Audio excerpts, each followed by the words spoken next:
Hey everybody, welcome back. Today I'm working on my '07 Chevy Silverado 1500. It's the new body style with the 5.3 engine. I got this p0016 cam crank correlation code here. I've done some, well, whatever diagnosis I can right now. I'm just going to kind of run through that process real quick, what I've done and tried, and then I'll kind of explain what, I guess the main thing is I'm going to end up changing my timing chain and tensioner out for multiple reasons I'll get into later, but for now I just kind of want to run through it here. So that's the code. I just wanted to show that. What I've done is when I first got this code, I've had it for, I don't know, maybe 2 months now. The truck doesn't have any symptoms as far as misfiring or laggy or anything like that. The only thing is it disabled the AFM cylinder cutouts, so my fuel mileage did go down a little bit. But other than that, really no other symptoms. So when I first realized I had the code, I looked into it online and stuff, and people were just saying change the cam sensor out, so I did try that first before I had a scope and stuff. And even the scope I have now is not really the greatest for it. It's just a little DSO 203, a little pocket handheld scope, which I will show you in a minute. But I tried changing out the cam sensor and didn't do anything. I had checked the powers and grounds on it, and those were good before I changed the sensor out. So I just tried sensor, didn't do anything. I put an OEM sensor back in, still nothing. So then I kind of left it be for a little bit, and recently, a couple weeks ago, I got this little scope. This is the first scope I've had. It seems like it will work decent enough for what I need it for here right now. I mean, it's no pico scope or anything like that. Just from what I've seen online, I mean, those pico scopes are, I mean, the best in the business, but this seems like it'll work for what I need. So let me start the truck and I will see if I can get the waveform up. I do have a saved pattern that I've gotten before of the cam and the crankshaft. I couldn't find a known good pattern. I'm not a member of ITN or anything like that, so I don't have readily available waveforms. So I planned on, I need to change my timing cover out anyway, so that's why I'm going to change the chain out and tensioner out. If hopefully that is the problem. I wish I could have a known good waveform to actually know 100% yes, this is the problem and this is gonna fix it, but unfortunately I don't have that. So after I get the chain in there, I'm gonna do the cam crank again, and then hopefully that'll take care of the code, and then I'll have a known good waveform just to kind of have, I guess, and hopefully learn from a little bit. So let me start the truck. I do have the scope is, the connections are hooked up. I'll go over that outside. Hopefully it's not too loud. I am in my garage, and I guess we'll just see how it goes. So let me turn the truck on here. And I'll unplug the scan tool. And this is just a little OBD2 code reader. It does have some live data. Pretty good little code reader. I think it was like 20-30 bucks. Had it for a few years. So here's the computer. I have the piercing probes are from Power Probe. They're what I got, so that's what I'm going to use. Same with these other wires. They're actually Power Probe wires. The wires, they're on connector 2. I can't remember what pin numbers they are. I can look that up and put it down in the description afterward. But the wires, there was a blue with a white stripe, and I believe a white with a blue stripe, I believe it was. I put a zip tie around them to keep them out, kind of keep them segregated from the other one so I can find them easier.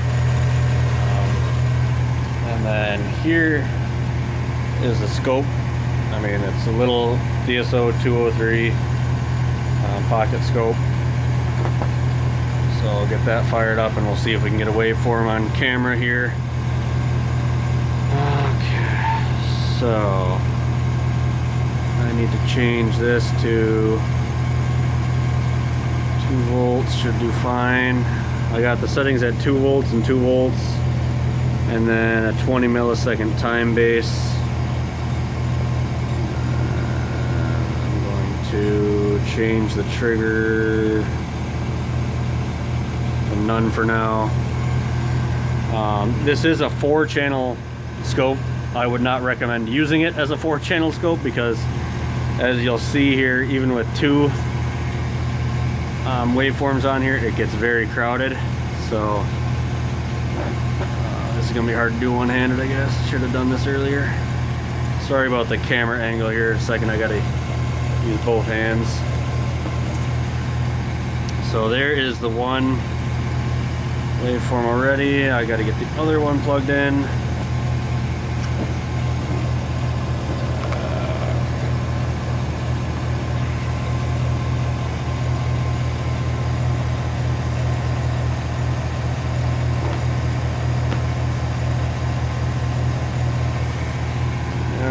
Let's see here.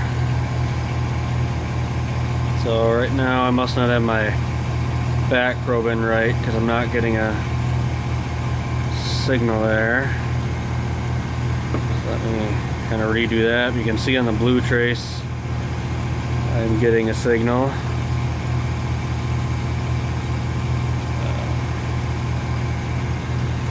Guess I should have had this set up beforehand. Hopefully people can hear me. I guess I'll look back through it when I edit it and hope that it works. Alright, I'm gonna have to pause this and get a better connection here, so I'll be right back. Alright, yep, just didn't have my piercing probe in right. So here's the signal that I'm getting. And you can see I got a nice clean signal on the bottom. And the top is kind of hard to make out. But I have played with it and that's about the best I'm going to get.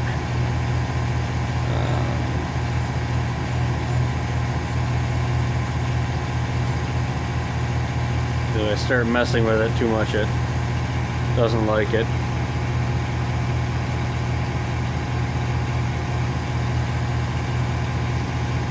Alright, let's see.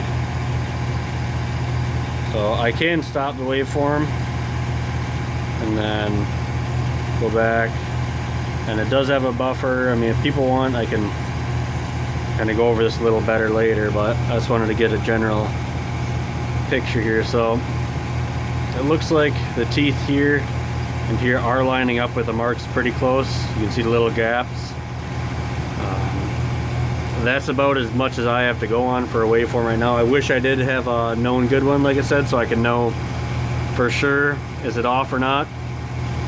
But even with the scope, I don't know if I'd be able to get enough detail to see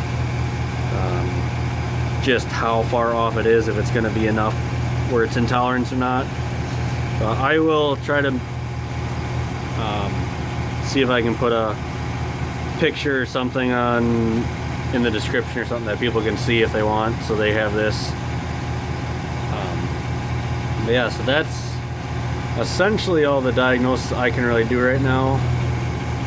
I did try unplugging the cam sensor and the truck still starts and runs with that unplugged. So the crank sensor has to be good if it can do that.